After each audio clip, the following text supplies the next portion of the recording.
জয় হিন্দ, বন্দে মাতরম। বন্ধুরা, WBSSC যে recruitment প্রক্রিয়া সেটার সম্পর্কিত একটা গুরুত্বপূর্ণ আপডেট খবরে উঠে এসেছে। সেটা হচ্ছে যে 17ই এপ্রিল সুপ্রিম কোর্ট নির্দেশিকা জারি করেছিল যে রাজ্য সরকার সহ সংশ্লিষ্ট যে দপ্তরগুলো রয়েছে তাদের প্রত্যেককে 31শে মে 2025-এর মধ্যে হলফনামা জমা দিতে হবে। এবং এই হলফনামা জমা দেওয়ার সময় টিচার রিক্রুটমেন্ট প্রসেসের ক্ষেত্রে যে পূর্ণাঙ্গ সময়সূচি অর্থাৎ ফর্ম ফিল আপের ডেট, পরীক্ষার তারিখ, কাউন্সেলিং, এই সমস্ত বিষয় সংক্রান্ত যে একটা বিজ্ঞপ্তি সেটার কপিও জমা দেওয়ার নির্দেশ ছিল। এখন রাজ্য সরকারের তরফ থেকে এই যে এফিডেভিট সেটা সুপ্রিম কোর্টে হলফনামার আকারে পরিষ্কারভাবে জমা দেওয়া হয়েছে।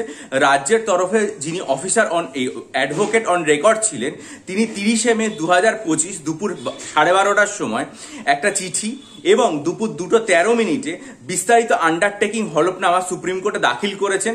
এবং এই যে হলফনামা দেওয়া হয়েছে সেই হলফনামায় এসএসসির দ্বারা প্রকাশিত এসএলএসটি নিয়োগের যে বিজ্ঞপ্তি এবং তার যে সময়সূচি সবকিছুই এখানে অন্তর্ভুক্ত করা হয়েছে।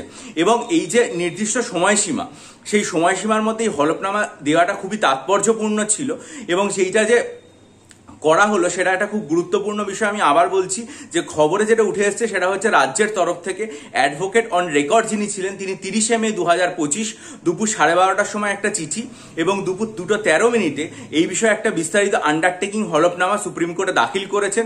এবং সেখানে এসএসসির দ্বারা প্রকাশিত নিয়োগের যে বিজ্ঞপ্তি এবং সময়সূচি সেগুলো সবই অন্তর্ভুক্ত করা হয়েছে।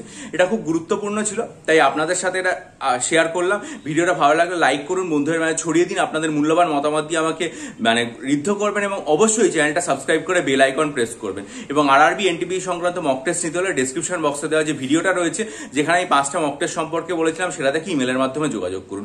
ভালো থাকুন, বিজয়ী হন, সফল হন।